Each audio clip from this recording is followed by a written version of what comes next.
Hi, it's Sean, and you're listening to The 3-Month Vacation.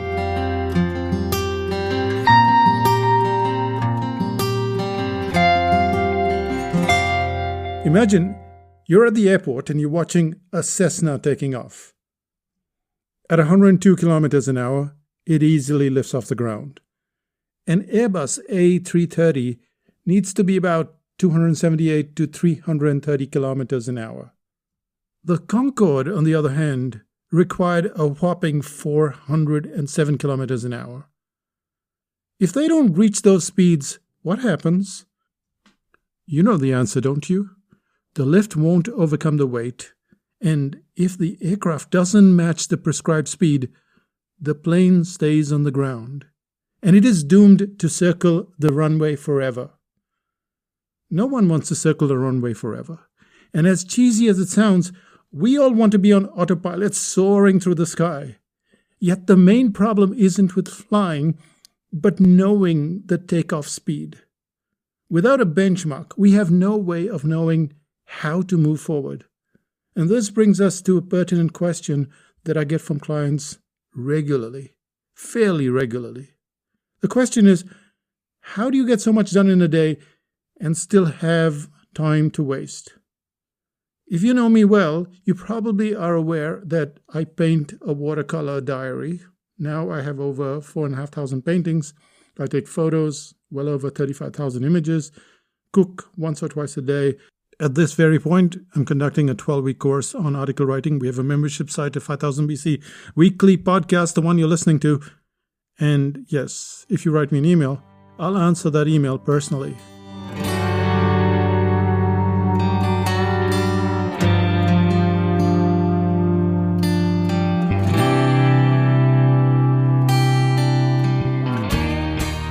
I'm also learning French and Spanish simultaneously. So the main point that's missed in this array of skills is that I was circling the airport too. If I were to go back to 2003, I would barely write 2 articles a month. It was actually 1 article a month. My camera was stored away safely. I didn't own any watercolors. I was still wasting time. I was still at the cafe, but nothing else was getting done. And this podcast was at least 10 years away. The membership site existed, but only just. And there weren't many emails to answer. So the only way to do various activities is to understand the takeoff speed. Well, it's not the only way, but it's one of the biggest ways. You have to avoid trying to run a freaking airport. Instead, you have to work on the Cessna. Those 4,500 watercolors, they started with me being in a hopeless situation. I could draw very well because I've been drawing almost non-stop since childhood. However, if you looked at my work in watercolor, well, it was very childish. In effect, I was circling the runway, and I did what most people would do. I went to a class. I went to 3 separate watercolor classes. Luckily, one of the teachers gave me a benchmark. What can you do almost every day, he asked me. Now, I had some tiny, very tiny watercolor books that I'd bought a few years prior. I decided, okay, I'm going to get this wrapper off and do this very small sketch in watercolor. Now, that was the benchmark. It was my Cessna. When I started with this podcast, it was a full-on Concorde. It drove me crazy. I had to figure out all the equipment, how to record stuff, how to do the music, how to edit, put it up there, label it, put the little snippets. It was maddening.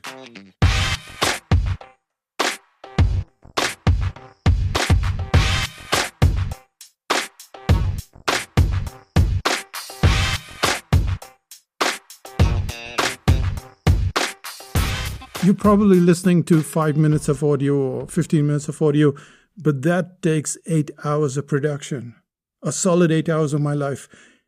And then when I was done by Friday, I'd have to start all over on Monday.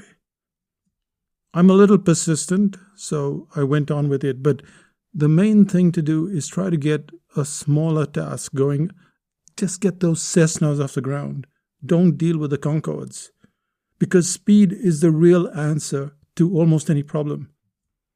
If you currently write an article in 2 days and you get that speed down to 1 day, you officially have a day to waste. The same applies to the podcast, which was once an 8-hour headache, but now takes less than half that time.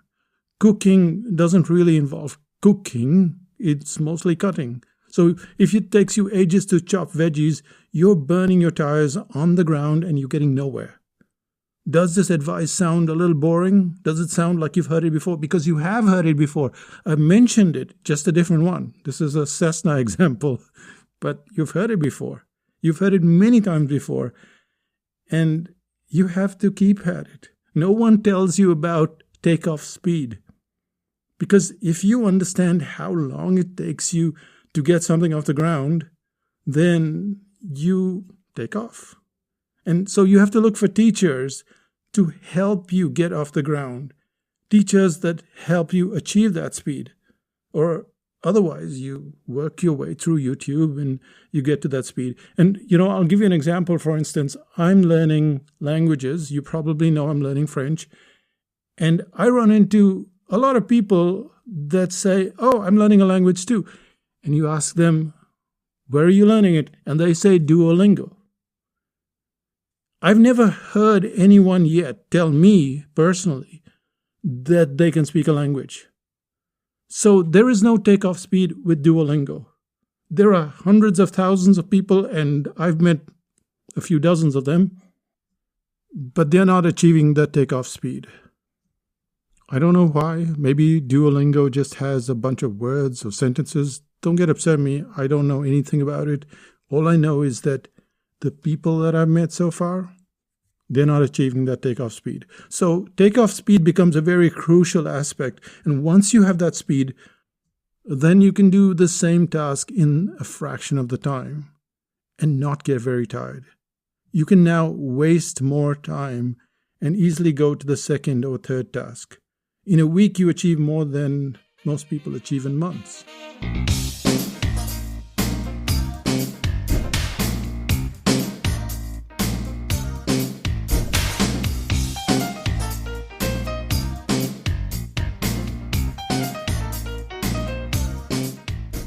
The question is, where do you start?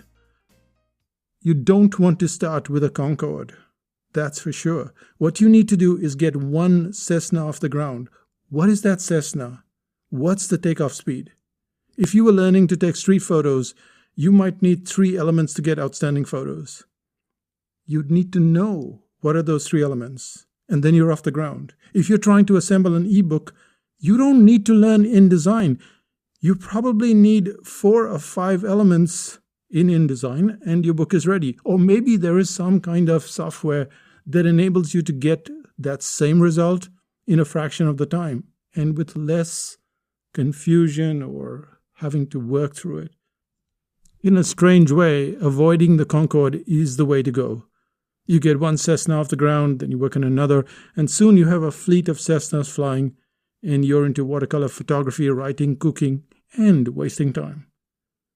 At this point, you may want to play around with some Airbus or Concorde level projects, but until then, just work on getting to takeoff speed with those little Cessnas.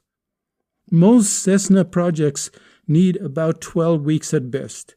You could know nothing about Photoshop, and in about 3 months, you'd be a whiz kid. If you didn't know anything about AI, Perplexity, Claude, all of that sounds alien to you, you're about 12 weeks away. You're not going to be a superstar at it, but you will be pretty good. And there are a lot of Cessnas that are 3 months away or 12 weeks. In 2003, I couldn't envision what I would do in 2013. In 2013, I had no idea what was possible in 2023. But a little bit every time, getting all of those Cessnas, the watercolors, the cooking, all of those little things together, one plane at a time, and yeah, we've got a whole airport going. So find yourself a Cessna project today. Otherwise, you circle the airport forever.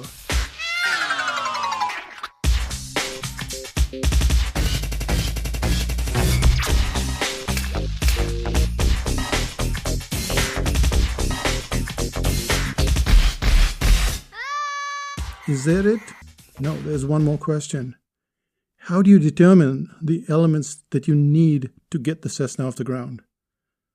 This is a good and challenging question to answer, and this depends on the complexity level or how complicated it is made out to be.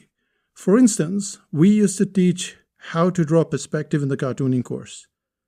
The method would take all week, and it was so technical that we had to add a second week. Was anyone good at drawing perspective at the second week? We don't know. Some people were, some people weren't, but everyone was fed up with perspective. Everybody wanted to move on. And it's such a crucial thing with drawing.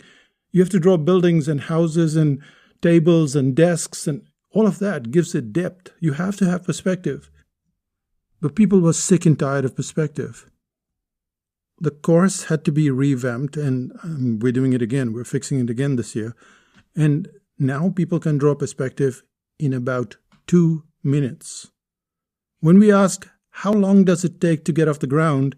The answer lies with the teacher, not with the student. Most of us automatically assume that we have to be talented. That's not true. It's not true at all. It's the teacher who needs to have a system. That system should get you up and running so that the task appears easy and almost childish. If we use the benchmark of the responsibility being with the teacher, then most learning is rapid. Most learning can be fun, a lot of fun. In comparison, most of our knowledge is long, tedious, and not a joy. So when you ask, how long does it take for the Cessna to get off the ground? That depends on the teacher and the system that they have. Because without it, it just takes twice or thrice as long, or maybe even longer. It's still a Cessna, but it takes more time. That brings us to the end of this podcast. Let's find out what's happening in psychotactics land.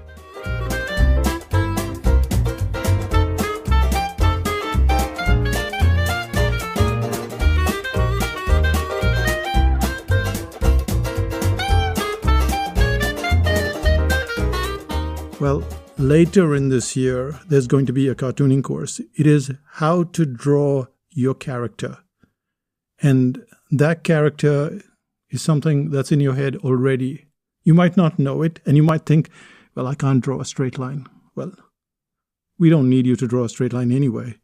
And as improbable as it seems, everybody on this course is guaranteed to draw the character within 12 weeks. That means you can draw lots of other things. You learn cartooning and you create a character. So that's coming up later in the year. But right at this very moment, there is a book called Suddenly Talented.